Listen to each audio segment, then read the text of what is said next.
It's time for chapter 13, the highs and lows of customer loyalty programs, of course. It's also time to meet Vinny O'Brien, a global retail expert with more than 15 years of experience in e-commerce, digital marketing, and consulting. He's also the group strategy director at TRC Solutions and the CTO at Tranquility. He oversees technical architecture and marketing tech stack development. He provides strategic advice to entrepreneurs and established brands to optimize online performance, as he is also the man behind the V-Spot News, the funniest way to get news about the e-commerce landscape on LinkedIn. Stick around to find things about Chapter 13. When a company earns the right to activating a loyalty program, what are the pitfalls when crafting a loyalty program, and many more from a stud in the global retail arena.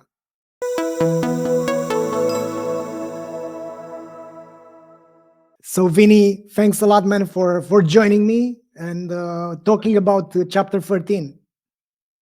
Yeah, I enjoyed it partly because I'm a protagonist. I'm not even sure if I like loyalty yet. So when we decided to have a discussion about it, it really got my juices flowing. I knew we were going to have a good debate. I knew I was going to say things you're not going to like. So I'm kind of excited to see where it goes. So thanks for landing that one on me.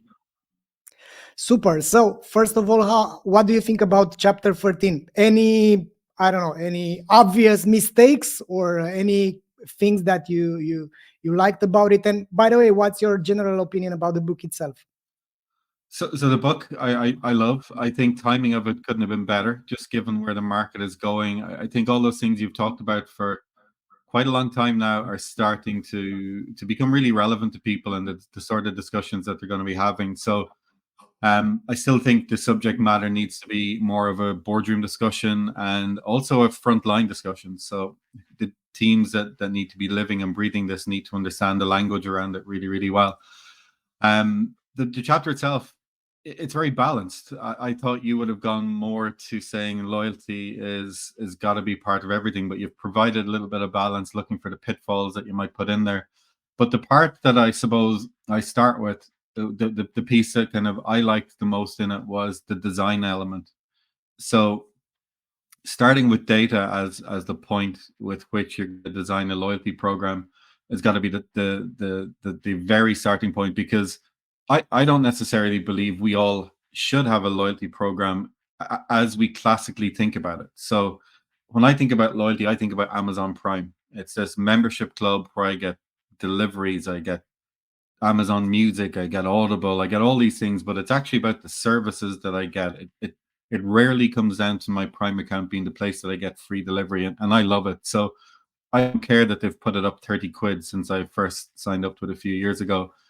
So I think why I focus on the design and the data side of this was when you're sitting down to determine, do you have the right to have a loyalty program? You've got to find a reason within the information to say, yes, we should do it. And I see you laughing. And that's probably the first place you see a lot of people go wrong, I would think. Or am I off the mark? Yeah, I think it starts by, hey, let's improve sales, let's do a loyalty program, and we are supposing that if we give them these points or these incentives, and or if we bribe them with something, they will A, come back, B, become ambassadors, and C, forget that we have crappy products or crappy customer service, which is not the case, right? I mean, it's a bad assumption from the very beginning to think that. Yeah, do you know what in part I think the technology has made it too easy to design shitty loyalty programs. Sorry for the language, but you go to Yeah. Shopify today, and it's an example a lot of people will understand. But you can go look up loyalty programs, and within 10 minutes, anyone can have a loyalty program. So as you said, it's a free gift, or you get 50 membership points, and you talk about it in the book as well. How are you going to support that financially? So if all of a sudden 10,000 of your customers say that they're going to take up this loyalty, the loyalty points, what does that mean financially? Are you going to be on the hook for margin whenever those customers decide they want to redeem it? The only place I ever see that coming up as a discussion is when you work with large retailers, which you have, and you want to re-platform and they say we've got a provision of 10 million because we've got this old loyalty program that's 15 years old that 99% of people don't use, but we still have to have this financial provision because we've said to people we will give you cash equivalent for these points.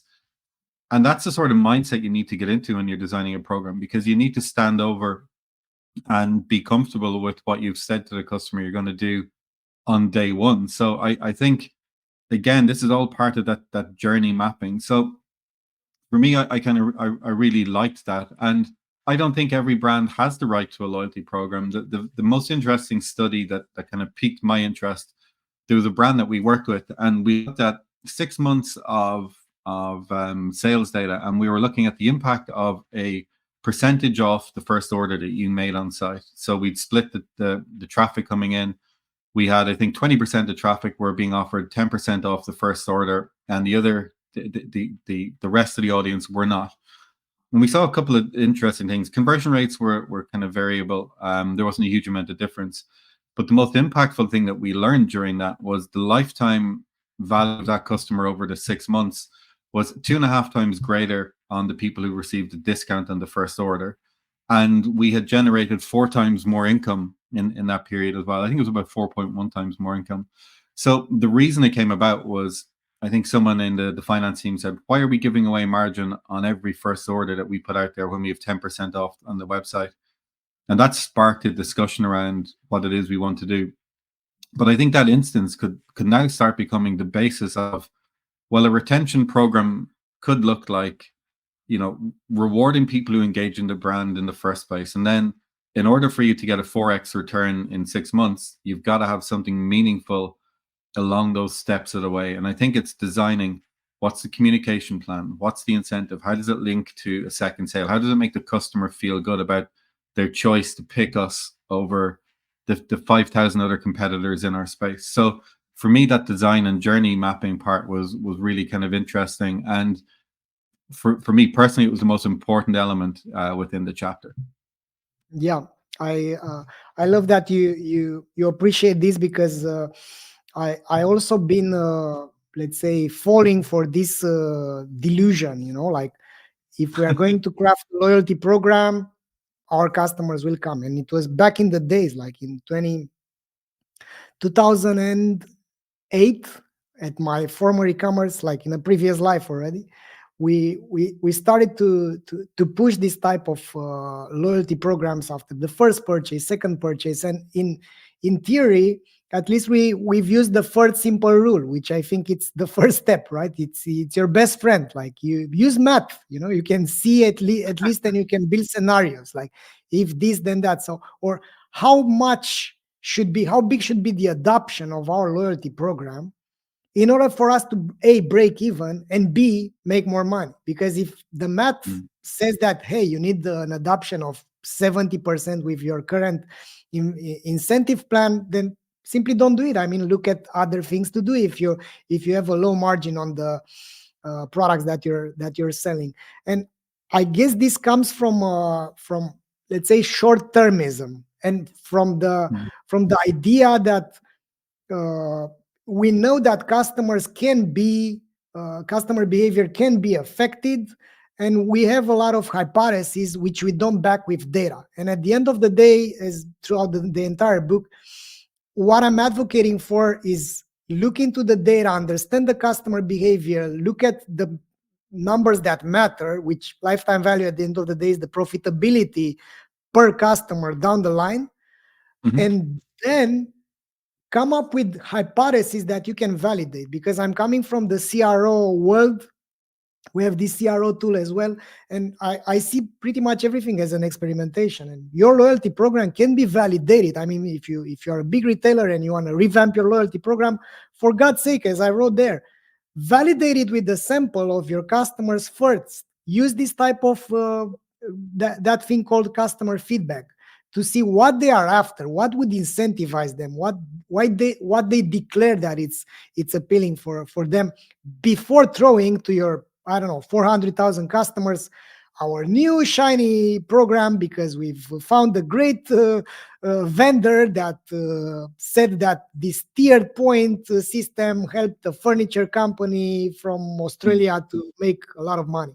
I mean, you have this type of uh, let's say your own customer base to validate what you're after, and as long as you have a response rate which is statistically valid, then you can try what works before rolling the entire program, which I think it's also a problem with the website refactoring, that project that takes Yeah. 4 years to accomplish and never gets done properly.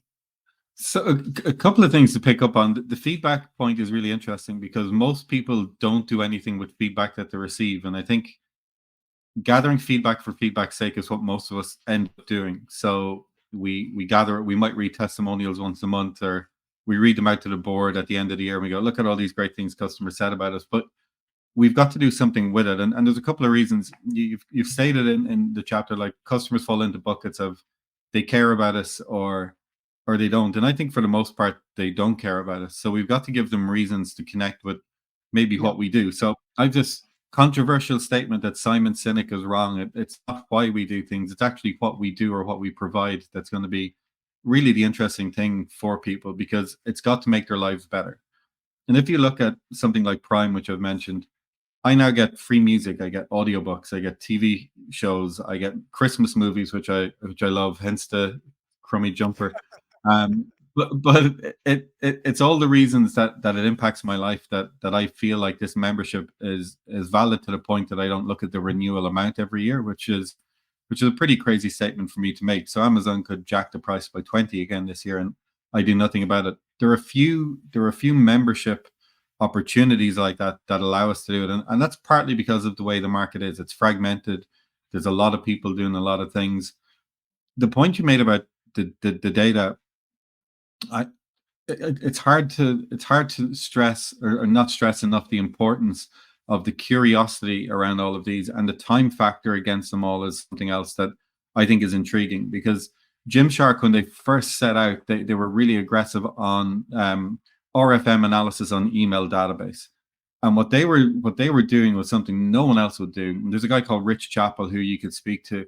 Yeah, He's yeah. really, really In our podcast, yeah, I know Richard. so Rich actually wrote a paper on this, and I studied it. They were getting rid of customers after 60 days in Gymshark who are not falling into one of the buckets going through what they deem to be loyalty to the brand. And for that reason, they were getting rid of customers on a monthly basis, having done the analysis to see where they fit in the overall brand architecture. So, sorry, someone's just dropped in. So I think when we think about lifetime value and the time factor of it, we end in a situation where we think this is going to take us 3 or 4 years, and we're afraid of that. But you can actually break it down into measurable buckets, like I've just described on the 10% off, and then Yeah, then you expand that, and you do it with different groups of customers, because really not everyone's going to have the same response to things as well. And right now, where we're moving economically, people want a reason to make their lives more convenient. They're not going to spend a huge amount of time doing research on switching between brands. And I think the other point that you've made, and it kind of comes through towards the end of the chapter, is let the market drive your loyalty plan. So you've got to be familiar with what's going on in the wider market as well, and take some sort of a steer. So it comes to a point, and I'm keen to get you to elaborate, because yesterday you posted about jobs of the future, and I've started looking at what are those skills we need our teams to be aware of that they need to learn, because I don't think there's a school for it. We haven't studied it. There's a lot of information out there, such as your book and things that you promote in general across your company. But that role of someone in that CRO space, can you maybe describe that person? Because I want that type of person to be uncovering the insight to drive my membership program or my loyalty program.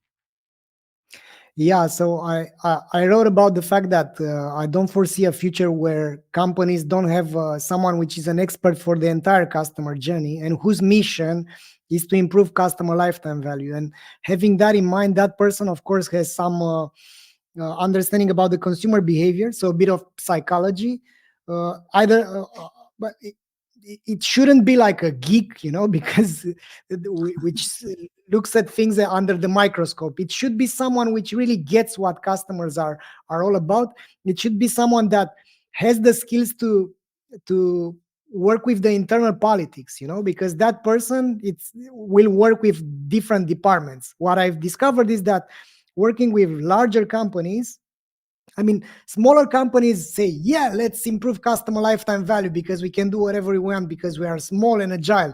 But then they realize, oh, this is like a long-term project and we need to pay for X, Y, Z. We need a new warehouse, and they kind of postpone the project and they don't adopt it because they are way too, let's say, insecure about their own existence. While the big companies, they have these silos, and in order to make these silos work, we need someone which gets all of those things, which is this I call it customer value optimization expert, which works with the leadership team. So mainly I see this person having the, let's say, the skills to understand customer behavior, to align the metrics of all the managers from I don't know, fulfillment to customer support to product to omnichannel to all of those multiple hats, and then to come up with an agenda. Like he's the, let's say, the advocate for the customers, because if companies forget about the customer journey and focus too much on company journey, if they stuck a lot of I don't know, they put another step in the customer journey, they adopt a new tool, they do all of those things which are happening and they are affecting customer journey without looking at the big picture. So that's why I think this person is going to be an actual role within your organization, because the CEO should be improve the lifetime value, but he hasn't got all of those skills. So he needs someone by his side that understands all of those things, and he has someone which is a doer. I mean, not only a thinker, or is not a consultant. It should be within the organization. It should be someone that works with consultants, agencies, vendors, and other departments to improve lifetime value, because at the end of the day, without the profit, we don't have a business anymore, right? Yeah, and I kind of wonder how we got to this point. And I think it's because investment in e-commerce has gone into advertising and marketing services at the front end for nearly 15 years, and even tech spending on, development and maintenance of websites and platforms has dropped dramatically over that time frame as well. But it's interesting you say that, because I was working with a client over in the US this year, and one of the big things that we were trying to do was to realign their team. Sorry, was to realign their team to start thinking, well, my job was going to look at the OKR. So how do we take something where we've got a product that people know and they live with every day? It was a vehicle company, and how do we get more revenue from them? So the journey that I went on with them was to look at what the objective of my role was to facilitate merchandising, as they called it. As we evolved the discussion and we brought the team together, what really became obvious was that we were trying to fix a broken customer experience. And all those things that you talk about were kind of key, and they're not something that you typically put down on a job spec. Like you said, you've got to be able to have relationships with people and put yourself in the customer's shoes. So after workshopping this for kind of a few months, what we now have is monthly OKRs, which are not just emailed to everybody and no one responds to them. There's a person now looking at this from the customer journey perspective and saying, okay, what is the shopper emotion that we're learning? Are people spending less because they've got less money and it's coming close to Christmas? Or is there a part of the experience that's broken? Because we've also looked through the technical journey that we push them through on the website because we think it's the best way. And really, is it? So they've got to now talk to the product team and say, guys, how do we develop this into something that's going to be more robust for our teams? And it kind of comes back towards something that you mentioned at the end of the chapter. I think you put it politely, but I say that we become lazy when we put loyalty programs in place, because it feels like we're doing something that is really customer focused and will keep my boss happy. It will work to a degree. In your first month, you're going to see uptick because your base is zero. So there's Yeah. always going to be positivity. And then by month 3, you're like, well, what's that next thing I'm going to offer them? How do I bundle our services together to make life easy for them? So there's no real clear thinking. So I think the tech has helped us on one side, but it's made us incredibly lazy on the other side. And the only way it's going to change, I think, is if investment continues to go into the development of these roles. So customer experience as a function for me is kind of where that role that you described lives, because there can be accountability through, retained revenue. Customer churn as a metric is something that we can look at. How many customers are we keeping? How frequently Yeah. are they spending with us? And it's evident now from everything that we've seen in the last few months that there's not going to be continued investment in direct to consumer e-commerce Yeah. unless that we can actually provide real solutions for this. I was sent a stat this morning that 97% of VC funding into direct to consumer e-commerce in the US has been removed from the market. So there's only 130 million that's been put in since 2021. That's scary. It's yeah, and it's part of this BOPIS, BOPIS, like Yeah. uh, buy online, pick up in store. And that means that my theory that we are going to see a lot of consolidation and we are going to see a lot of e-commerce companies vanishing because they Yeah. haven't alternate their channels and they don't understand that they've started with a channel which is e-commerce, because e-commerce is not a business model, it's a channel, right? So you are Yeah. first commerce and you started with e-commerce, you started online, but you need to diversify and go into real life. So you either through distributors, either through retail chains, either directly, you must find ways to be where your customers are, because otherwise you will be eliminated from the market. And many direct to consumer companies are not diversifying, and that's happening due to many reasons. And they at the end of the day, the customer behavior shifts the market, right? Not business models, not investors, not anyone. If the consumer will behave differently, then the companies should steer there and govern themselves accordingly. Uh, and one aspect that I wanted to touch a bit is that this role that I'm thinking of, this customer value optimization expert, should go beyond customer experience and look at the products as well. So because for decades, the product managers were looking at the first purchase. They were looking at the volumes of the products without knowing how these products are affecting the behavior. And this morning, I had a meeting with a very large retail brand from Australia and worldwide, basically.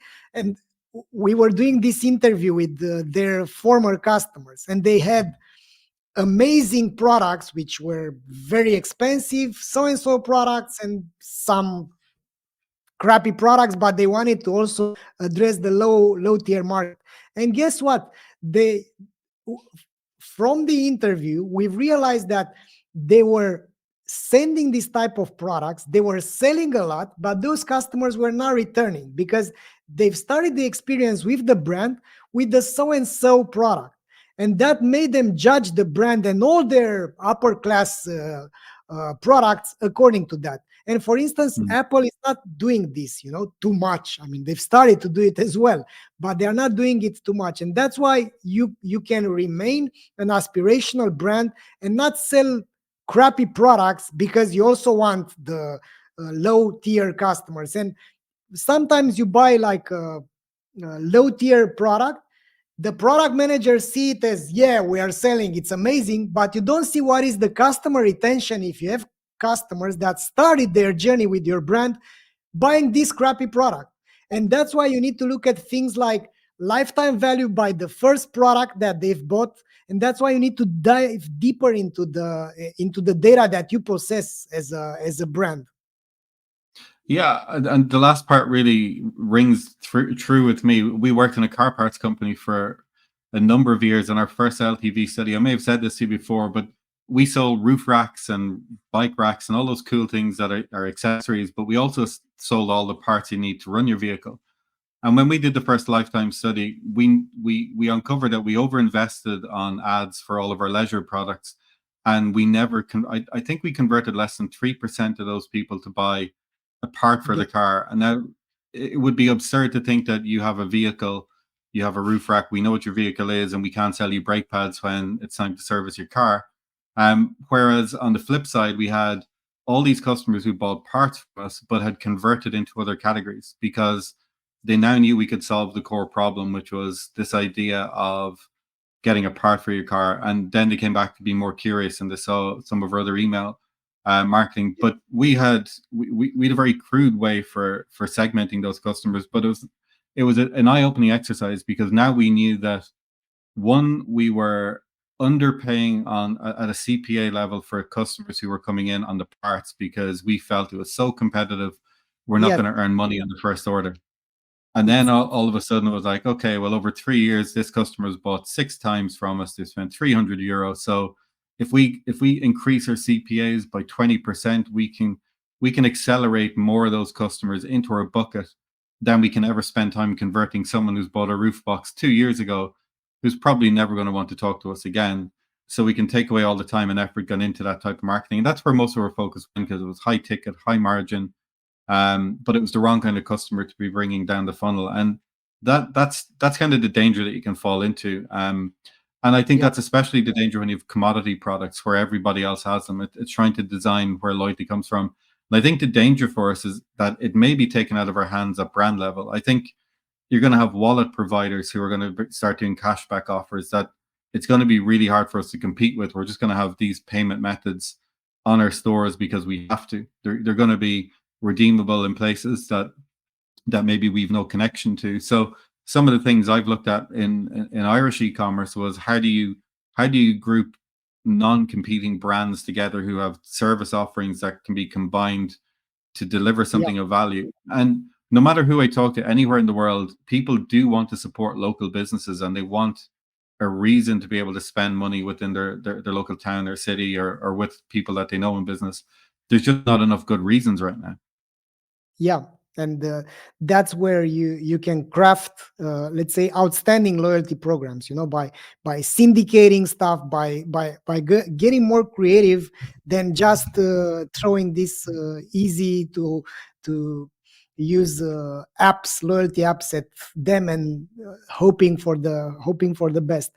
Uh, one one thing that I can build on what you've one thing that I can build on what you've just addressed, Vinny, is that we are in this era where we must go beyond the first purchase and we must look at customers that have a certain behavior. And that's why I'm such a strong advocate for looking at the entire customer journey and making those insights available for the acquisition team, for the email marketing silos, for the customer service team, for the product managers, for the store managers, because if you feed your company with enough data that it's easy to digest, and you pass this moment where you are throwing the same reports with the same crazy stuff that you don't get, you will just let's say make it harder for your team to level up their game. But if you